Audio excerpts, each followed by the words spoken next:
We have two huge stories today. First, Kash Patel's FBI has arrested a judge and taken her into custody at a courthouse in downtown Milwaukee.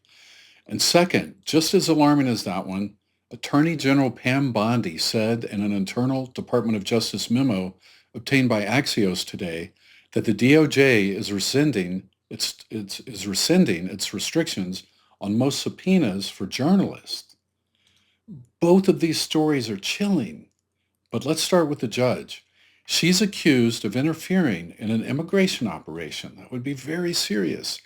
And this arrest marks a dramatic escalation in the Trump administration's crackdown on judges who they see as enemies. And honestly, I can't believe I just used the phrase crackdown on judges. That's something that comes out of authoritarian regimes. This is the United States. And I just said we witnessed a crackdown on judges today. That's how momentous this moment is, this time is that we're in. I can't imagine any time in the past where such a phrase as crackdown on judges would have even occurred to me unless I was talking about some other country, some, authoritarian country. I'm telling you, I've never seen an administration get this aggressive with judges in my whole life. And I'm old. I've been around a long time. It should alarm everyone. But I know it won't alarm hardcore MAGA supporters. They're cheering this on. You know how they'll see it?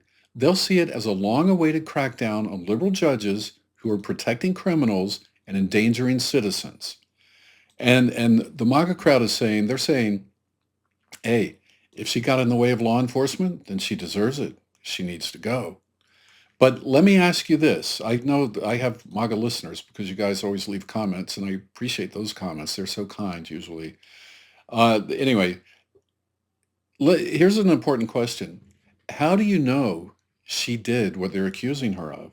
The Department of Justice is charging her, sure, but what makes you think they're telling the truth or that they're even giving you the full story and not twisting the facts? This is the same, and I ask that because this is the same group that marched into courts all over the country in 2020 after the 2020 election and claimed that Trump had won that election without any evidence at all. And when they were asked for proof, they had none, literally no proof. Rudolph Giuliani went into court in Pennsylvania, and the judge said, what's your evidence? And he literally said something along the lines of, well, I don't have any right now, but I'll get it because we've heard stories from people that really bad things happened during this election. That's not how the law works in the United States. You got to bring the evidence. You got to show your proof. So the cases got thrown out exactly as they should have. That's not bias. That's how courts are supposed to work. If you can't bring evidence, if you can't bring your evidence, then you lose. You do get thrown out. That's how it works. And it's the same DOJ. What happened today is coming from the same DOJ that's gone into court just recently and called a man a terrorist and a hardened criminal and accused him of being a member of the MS-13 gang. And when asked for proof, they had nothing, literally nothing. No convictions, not even any arrest. The guy had never been arrested, Abrego Garcia. He had never been arrested. There had never even been a subpoena issued for him or any arrest warrant issued for him. No evidence at all. And they deported him to El Salvador. This Department of Justice has shown that they're willing to throw around serious accusations without backing them up. They're willing to do it with absolutely no evidence at all. And they do it just to achieve political goals. And in this case, probably to make the MAGA base happy. And I know you guys are cheering out there.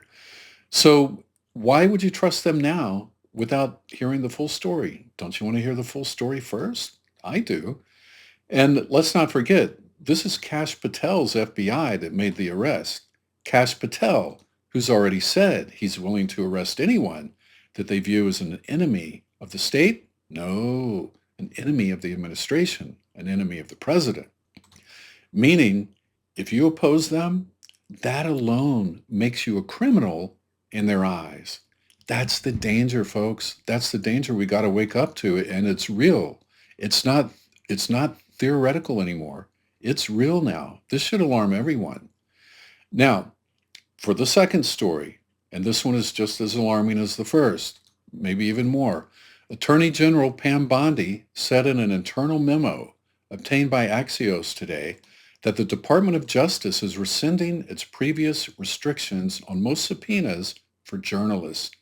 It's a sign that Bondi will continue the first Trump administration's practice of trying to obtain reporters' news gathering materials in an effort to smoke out leakers. Bondi wrote in the memo to the DOJ staff, she said, "I have concluded that it's necessary to rescind Merrick Garland's policies precluding the Department of Justice from seeking records and compelling testimony from members of the news media in order to identify and punish the source of improper leaks." So let me ask you a question. If you're MAGA and you support Trump, you support the administration no matter what they do, don't you do so at the same time saying you love the Constitution? And I know you love your Second Amendment rights, but what about your First Amendment rights? Do you love the right to free speech? Now, let me ask you this. If someone in the White House leaks information to a reporter, and the reporter then publishes that information, who's violated something there? Has the reporter violated the First Amendment? No. She has a right to free speech. The White House employee, on the other hand, I assume, is under all kinds of restrictions and NDAs and things like that that prevent them from leaking to the press. So why would the Justice Department go after reporters when they're not violating the Constitution? This is a blatant crackdown on free speech. And if you don't get that, just ask yourself, why don't they go after the White House, the people in the White House who are doing the leaking? Why is this not directed at them? Why are they directing this at journalists? That's all you got to ask. You don't need liberal media or conservative media to tell you. You can think this out yourself. Knowing what she said today, that they're going to go after journalists, they're going to make it easier to go after journalists. They're going to intimidate journalists and prevent them from publishing articles that are critical of the administration. Why would they put a journalist in jail and force them to hand over their contact list of people they got the leaks from? Turn over the list of the people who leaked to you. Why is that the journalist's responsibility? That's the White House's responsibility to prevent their own people from leaking. They're not doing their job. Why isn't Bondi going after them? Why isn't she going after the leakers? No, she's going after the people who are reporting what the leakers told them. So it's a clear attempt to intimidate journalists and prevent them from publishing articles that are critical of the administration. And I'll point out to you MAGA listeners who always say, well, Biden did this and Biden did that. Biden never did this. He never criminalized opposition or criticism, never, not once. In fact, Biden's Justice Department made it a point to protect journalists and make sure they could do their jobs without fear. And that's what Bondi has now rescinded. It was Merrick Garland who put these protections in place to make it harder to subpoena journalists. And that's what Bondi's lifting. See, Biden didn't do it. She's undoing what Biden did because she doesn't like what he did. And now that they're pulling those protections, they're making it clear that if you report something we don't like, you could be prosecuted. In other words, if you report something we don't like, you're a criminal. You could go to jail. That's what the DOJ does. It prosecutes criminals. It doesn't sue people for financial damages. Anyway, at the rate things are going, it won't be long before someone gets arrested for calling the Gulf of Mexico the Gulf of Mexico. Oops, I just did that twice. Anyway, this is exactly how authoritarian governments operate. They have to control information. They have to silence the press because secrecy is essential for authoritarians to succeed. If the public has full, transparent information about what's happening inside the government, guess what? An authoritarian doesn't stand a chance. That's why they're working so aggressively to cut off access to any real and honest information. And, I'll just tell you this. In my personal opinion, things are moving a lot faster than most people realize. I think we're a lot further down the road to dictatorship than most people think. We're coming very close to getting past the point of no return. I read an article the other day in the Atlantic. Well, I may do a show on it soon, about the Philippines. They went into a dictatorship with their last president, and they're just now trying to come out of it. And the parallels to what's going on here and now were stunning. So that might be something I'll do in a future episode. But honestly, this is the most dangerous time I've ever seen in America. We're standing at a real tipping point between democracy and dictatorship. And one other thing to my MAGA supporting friends, if you're a proud MAGA supporter and you also consider yourself a Christian, I'm asking you, please open your eyes and look at what's going on. Look at the whole picture and follow the truth. Don't just look at the picture that one side gives you. Don't look at the picture that Fox News and the conservative media gives you to the exclusion of everything else. Look at all of it. Because what you'll see on Fox is this judge in Milwaukee committed some crime and they arrested her and everybody's glad about it. What you won't see is when they go to court and the judge asks the Justice Department, what's your proof, what's your evidence? If it's nothing, like it is in so many cases, Fox won't be reporting that.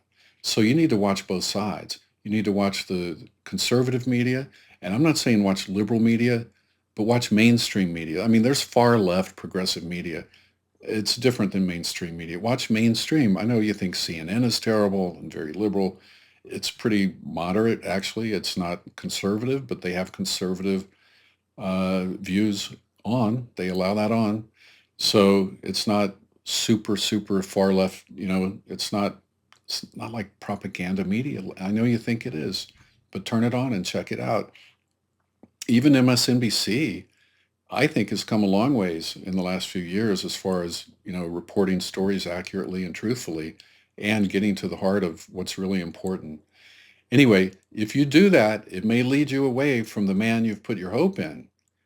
But as Christians, our loyalty isn't to any man. It's to God alone and to truth. All right? Well, keep the faith. If you found this helpful or if it gave you something to think about, I hope you'll stick around because I'm going to keep digging into the truth no matter where it leads. And if you haven't subscribed yet, I'd love to have you join our community. And if you know someone who might be helped by hearing the news from a Christian perspective, then share this video with them. Because the more people we can wake up to what's happening, the better chance we have of protecting what's still worth saving. So thanks for watching, and I'll see you next time. Keep Christ first.